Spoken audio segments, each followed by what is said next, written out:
Graça e paz, amados, maravilha do Eterno, abençoados, abençoados, riqueza do Todo-Poderoso Deus. Sim, você é joia preciosíssima, você é tesouro do Eterno, amém? Mais um Café com Deus, com o pastor Maurício Loureiro. O café de hoje está lá em Lucas, capítulo de número 7, versículo de número 1 ao 5. Nós estaremos lendo aqui, neste momento, está escrito assim. Mas antes eu quero te agradecer, muito obrigado você que tem compartilhado, dado um gostei para nós, tá? Você que iniciou o vídeo, eu te peço para não esquecer, dá logo aquele gostei. Também compartilha bastante nas redes sociais, ok? Se inscreva no nosso canal se você não se inscreveu, também muito nos fortalece comentários, pedido de oração. Eu tenho orado por você, todos que têm feito os seus pedidos de oração, ok? Mas você que não se inscreveu, a gente pede encarecidamente, se inscreva, né? E você que se inscreveu sabe que eu tenho um compromisso de orar por você. Lá em Lucas, Evangelho de Jesus, escrito por Lucas, no capítulo 7, doutor Lucas escrevendo do versículo 1 ao versículo 5, está escrito assim: Tendo Jesus concluído todas estas suas palavras dirigidas ao povo, entrou em Cafarnaum, que por sinal era a cidade que ele morava, né? E o servo de um centurião, a quem este muito estimava, estava doente, quase à morte. Tendo ouvido falar a respeito de Jesus, enviou-lhe alguns anciãos dos judeus, pedindo-lhe que viesse curar o seu servo. Estes, chegando-se a Jesus com instância, lhe suplicaram, dizendo: Ele é digno de que lhes faça isto, porque é amigo do nosso povo, e ele mesmo nos edificou a sinagoga. Ainda existe gente boa no mundo, né? Mesmo vivendo em tempos difíceis, naquele tempo também existia muita maldade, né? Muita crueldade, tá? A época de Jesus, por exemplo, existiu muita crueldade, muita também, né? Até antes de Jesus vir, foram assassinados os sacerdotes. Antíoco, segundo, ele chegou a entrar no templo e sacrificar ali uma porca no altar de Deus. Você vê a maldade do ser humano, tá? Que ponto que chega o ser humano. E já existia muita maldade. E é claro que o mundo, né? Quanto mais se distancia de Deus, mais a maldade aumenta. Isso já vem lá do passado, né? Então eu sempre digo, tem gente que fala, mas desde que o mundo é mundo, sempre existiu maldade. É verdade, né? Mas a intensificação da maldade é o distanciamento de Deus, é por causa do distanciamento de Deus. Porque quando o povo se achega a Deus, Deus vai tratando dele, né? Corrigindo o mal, tá? Porque nós fomos gerados em pecado, a nossa mãe nos gerou assim, né? A mãe porque deu a luz nesse sentido, mas o pai, a mãe, claro, porque vai passando aquele DNA desde Adão e Eva. Então, não existe ninguém bom, na verdade, suficientemente bom, né? Por isso que Jesus diz, bom é Deus. Mas existem pessoas, na verdade, que têm um coração voltado, tem um lado dele humano, né? Então tem sentimentos. E é o caso desse senhor aqui, esse centurião, tá? Que está escrito aqui, que era um alto oficial, cuidando de vários soldados, centenas de soldados, um homem que tinha uma casa muito boa, mas tinha servos também. Aquele tempo era o tempo da escravidão, mas não essa escravidão que o Brasil conheceu, não. É a escravidão que tinha toda uma legalidade, né? E tinha que tratar bem os servos, claro que havia maus servos também que precisavam ser corrigidos, mas o fato é que esse senhor, ele tinha amor a um servo, né? e estima por ele. Quando esse servo ficou doente a tal ponto que ele viu que ia morrer, ele pede para ir ao encontro de Jesus. E aqui a gente aprende muitas lições, porque o Senhor Jesus foi a ele, mas antes chegando, os seus, vamos pôr, os líderes da religião que procuraram Jesus, disseram: atende ele, porque ele é bom, né? Ele é bom, e ele é quem nos edificou a sinagoga, quer dizer, a congregação que hoje nós temos, é isso que eles quiseram dizer, estavam dizendo, né? Onde distribuímos remédios, cestas básicas, onde ensinamos o povo acerca de Deus, ele que construiu para nós. Então, olha só, um homem de um bom coração, tá? Voltado para Deus, porque para as coisas de Deus, você vê que ele se preocupava. Então, ele tinha crédito com Deus. Eu costumo dizer isso, a gente precisa ter crédito com Deus pela oração, pela intimidade, pela leitura da palavra, né? Ter crédito com Deus, servindo a Ele. Então esse homem aqui tinha crédito, olha só, tanto é que os líderes principais da religião vêm dizer para Jesus que ele era um homem generoso, que valia a pena atender o seu pedido. E olha que ele não está pedindo para si próprio. E o bonito que eu aprendo aqui é isso, ele está intercedendo por alguém, por um servo, que se fosse outro senhor, deixaria para lá, deixaria morrer, porque tinha outros servos para lhe servir, certo? E tinha dinheiro para comprar até outros servos mais para colocar no lugar. Mas não, ele se preocupa, ele para as suas atividades, o seu trabalho, e ele vai, envia uma comissão a pedir Jesus para curar o seu servo. Isso é muito lindo, tá? E aí Jesus se prontifica aí. Como eu disse, quando se tem crédito, o Senhor vem ao nosso encontro. Até se você não tiver claro, porque Deus é a misericórdia dele, eu sempre digo isso. Não é pelo que você faz, mas claro que quando você faz, Deus reconhece tudo que nós fazemos, todo o trabalho. A Bíblia diz que será recompensado. Amém? Por isso que haverá o julgamento de galardões, tá? Mas Deus é misericordioso, pode ser o mais miserável dos pecadores. Se ele clamar, e a prova disso é lá na crucificação, quando Jesus estava sendo crucificado, 2 ladrões também estavam. Ele ao meio, mas 2 ladrões, um da direita e outro da esquerda. E um, enquanto injuriava o Senhor, dizendo: tu não és o Cristo, salvou a tantos, curou a tantos, livra a ti, livra a nós também. Mas o outro disse: tu não temes a Deus. Reconhece ele como Deus, olha só. Estando na mesma condenação, nós praticamos atos que merecemos a crucificação, mas este homem não, ele é inocente. Apontando para Jesus, ele diz: este é inocente. E aí ele diz para o Senhor: Senhor, quando entrares no teu reino, não te esqueças de mim. Eu sempre gosto de bater nessa tecla, né?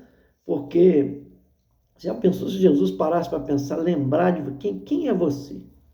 Passei pela sua terra, você estava fazendo o quê? Roubando. Fiz milagre lá, você não quis parar para ver. Ou se viu, não se sensibilizou por isso. Preguei na sua terra. Porque Jesus rodou todo, né, a nação de Israel. Então ele podia ter pensado assim: preguei na sua terra. Você deu ouvido? Você nem ligou. Entrou aqui, saiu aqui, né? Nem para parar um pouquinho para me ouvir. Podia ter jogado isso na cara dele, mas não. São as misericórdias do Senhor, é a causa de não sermos consumidos. Aleluia. E elas, graças a Deus, se renovam a cada manhã. Então, por isso que eu digo, não é por merecimento.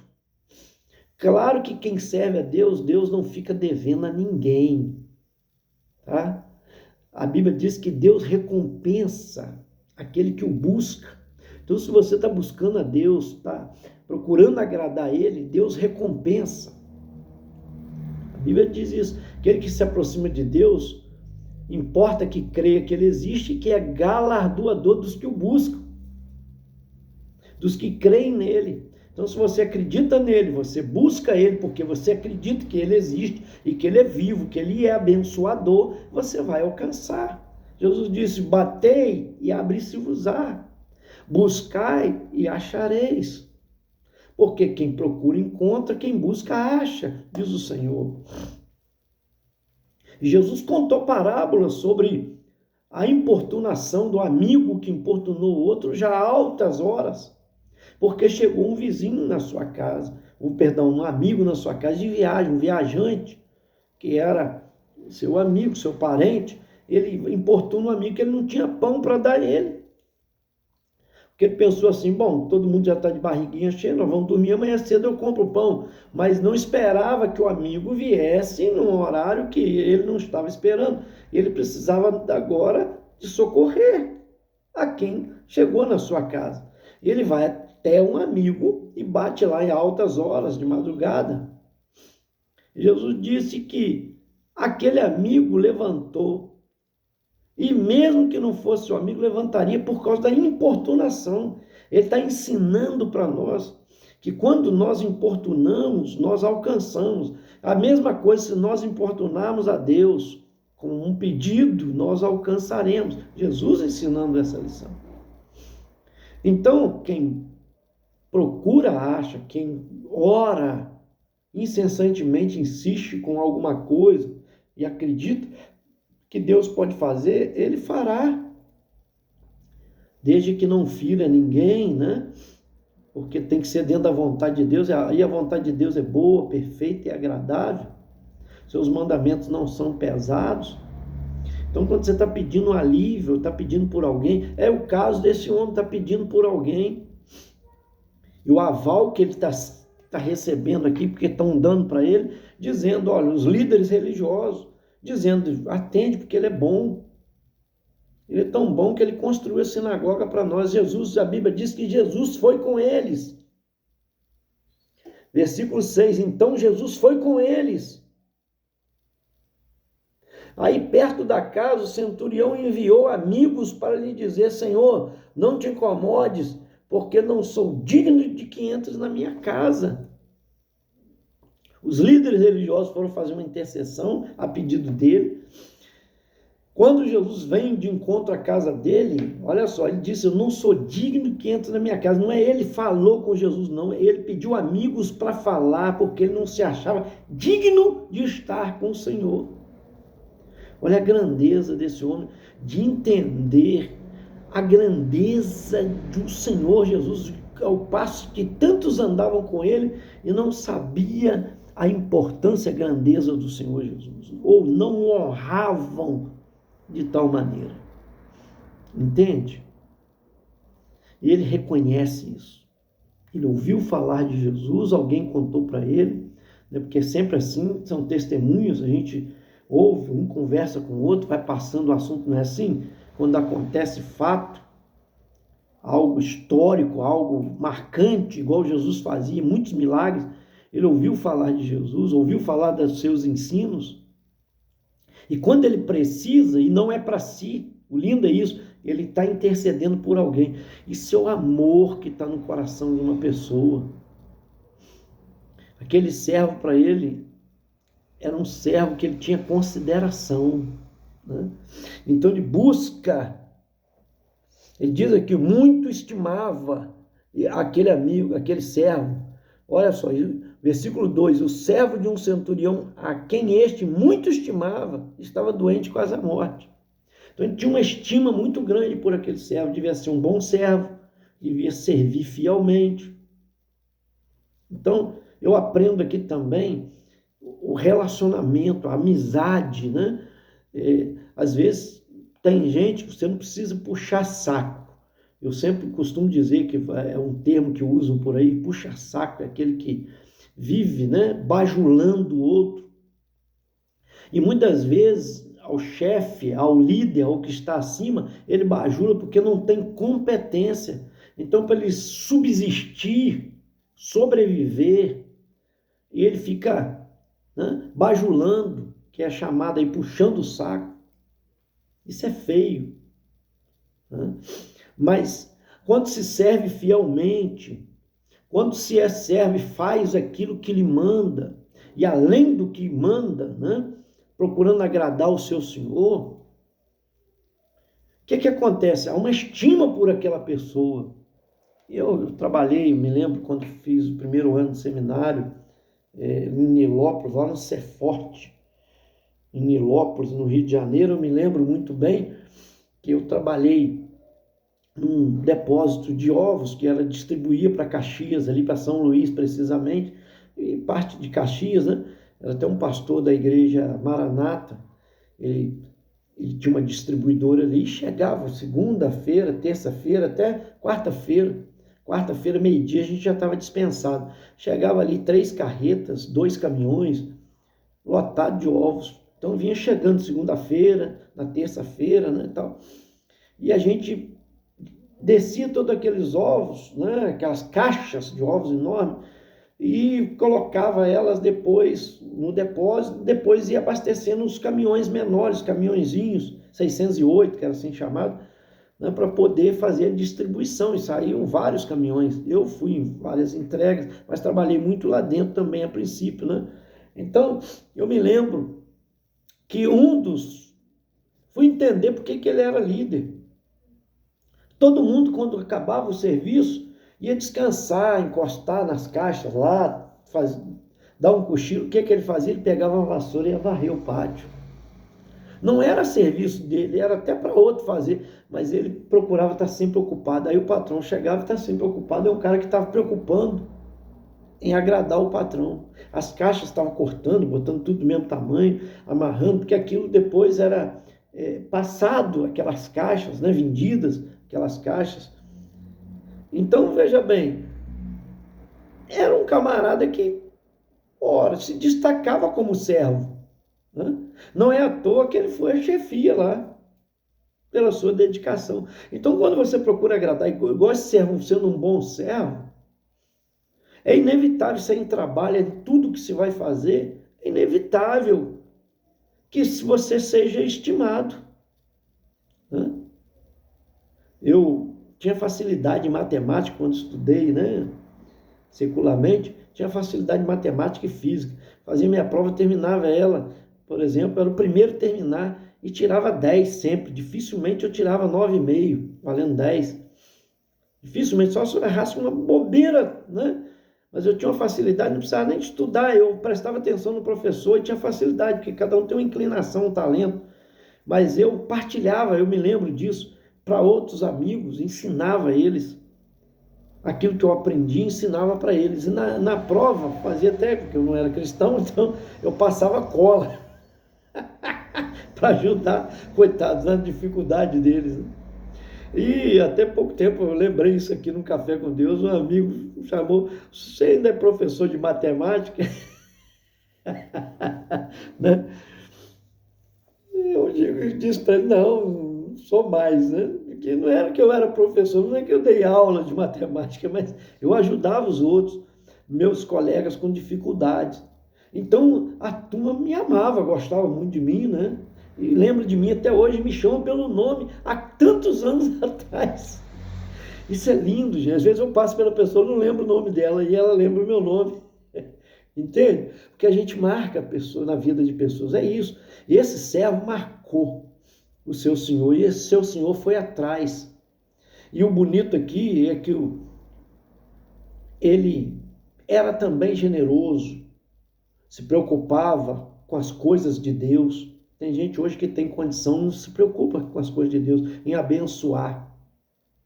Então ele era generoso. Eu aprendo isso aqui com esse servo, com esse centurião. E, além de tudo, o Senhor vai atendê-lo, e quando vai atendê-lo, ele diz: manda amigos dizer, eu não sou digno de estar com ele, dele entrar na minha casa. Quer dizer, nem se achou digno de estar com o Senhor.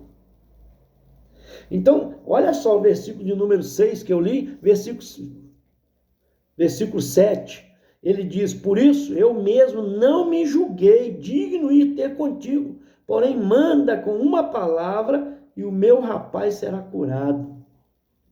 Isso é convicção, gente. Oh, aleluias! Porque ele diz aqui, ó, ele traz um relatório, porque eu sou homem sujeito à autoridade, e tenho soldados às minhas ordens, e digo a este vai, e ele vai, e digo a outro vem, ele vem, e ao meu servo faz isso, e ele faz. Ouvindo essas palavras, admirou-se Jesus dele, e voltando-se para o povo que o acompanhava, disse: afirmo-vos que nem mesmo em Israel achei fé como esta. Está dizendo, nem os discípulos que andam comigo têm essa fé. Gente, isso que eu falo, né? Tem gente que às vezes anda com Jesus, não conhece Jesus. Que fé, que convicção esse homem tinha. Certeza que Jesus podia curar à distância e com uma liberação da palavra.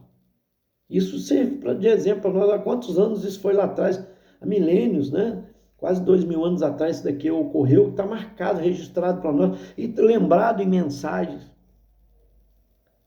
A admiração que Jesus teve com aquele homem, que nem o nome dele está registrado aqui. Mas por quê? Porque reconhece a autoridade. Quando nós reconhecemos a autoridade de Deus, que está acima de toda autoridade, porque a Bíblia diz que toda autoridade é constituída por Ele. Então você veja bem, quando você reconhece, né, sabe o que é uma autoridade, igual ele sabia a autoridade do Senhor, como ele tinha autoridade sobre o soldado, está dizendo aqui, o Senhor tinha autoridade sobre todas as coisas. E no poder da palavra ele podia curar. E, oh meu Deus, e voltando para casa, os que foram enviados encontraram curado o servo. Olha só. Jesus liberou a palavra lá, quando eles chegaram em casa, o servo já estava curado. Porque foi feito segundo o que ele creu. Amém? Então, se você crê, você vai alcançar. Pastor, mas eu não tenho tanta fé assim. Então, alimenta a sua fé, pelo amor de Deus. Olha que fé esse homem tinha. E olha que ele não andava com Jesus. Isso que eu falo. Não estou dizendo que você não tem que andar com o Senhor, não é isso. Tá? Mas ter convicção. Porque tem gente que anda tanto tempo servindo a Deus, mas não acredita no milagre, não acredita que Deus vai fazer. Eu tomo posse, eu acredito. Eu acredito. Eu acredito mesmo. Deus tem me sustentado nos mínimos detalhes, cuidar de mim nos mínimos detalhes por causa de crer, de acreditar. Eu sempre falo com as pessoas que me rodeiam, falo, pai, toma posse pela fé, acredita nisso e vai acontecer. E assim sucederá. Amém? Quero orar por você. Deus te abençoe. Pai, em nome de Jesus, nos acompanhe várias vidas no canal Café com Deus, que a graça envolva cada coração. Deus amado, há muito, Senhor, minhas primas lá de Vicente Carvalho, Yolanda Pinho, pedindo sempre pela sua filha, a causa dela. Deus amado, seu neto, coloco nas tuas mãos também a Alcina Lúcia, minha prima também lá, irmã da Yolanda, pedindo, Deus amado, Yolanda Pinho pedindo pela filha, pelo neto, e toda a família, e Alcina também pede por toda a família, salvação da família, e pede também pelo seu esposo Laed. Inclusive a Yolanda deu um testemunho de que Deus está abençoando a vida do Laed, e ela está ajudando ele na administração, e ele está sendo, ó Deus, abençoado. Então, Senhor, quantas maravilhas o Senhor tem nos concedido, vai abençoando, Pai amado, dando graça. Há tantos que nos acompanham no canal há tanto tempo, como a Nelma Kumaru, lá de Pernambuco, seus filhos e netos, o Jorge Luiz Rodrigues, pessoas que já antigas no nosso canal aí. Nós chegamos a 700, ultrapassamos a 700 Café com Deus, né? E o nosso desejo é chegar a 1000, 2000, até o Senhor voltar. Então nos ajuda, Pai amado, abençoando essas vidas, dando graça a cada uma delas, todas elas, Senhor. Outras que nos acompanham, como a Luana, a causa da tua filha, que são ativos, sempre comentando, Senhor. Deus amado, a Camila, o Reinaldo, a Júlia, a filha deles, toma nas tuas mãos, a Carla, a Vera Rios, tantos que nos acompanham, sempre interagindo no nosso canal. Vai abençoando a cada um deles, em nome de Jesus. A todos, Senhor, Deus, que estão passando sofrimento agora, dor, toda dor seja repreendida no poder do nome de Jesus. Sai agora, em nome de Jesus. Traz alívio, Pai, a essa vida. Traz a cura, o milagre, que essa pessoa tome posse, acredite agora e seja liberado segundo a fé desta pessoa, em nome de Jesus, e que haja testemunho, como a pastora Rosaura Marques tem dado testemunho. Tivemos orando aqui, tivemos lá num culto tão lindo lá na Agrovila, Pai amado, no Vale da Ternura, ali conhecido como Caixote, Vale da Ternura. E vimos um testemunho lindo, tivemos orando por aquela mulher também, por aquela irmã. Deus amado, e tantos casos que o Senhor operou maravilhas e milagres, o Senhor continua sendo o mesmo, em nome de Jesus. Eu oro agradecido, no santo nome de Jesus. Amém. Esse foi mais um Café com Deus. Te aguardo até o próximo. Senta o dedo bastante, vamos compartilhar, hein, gente?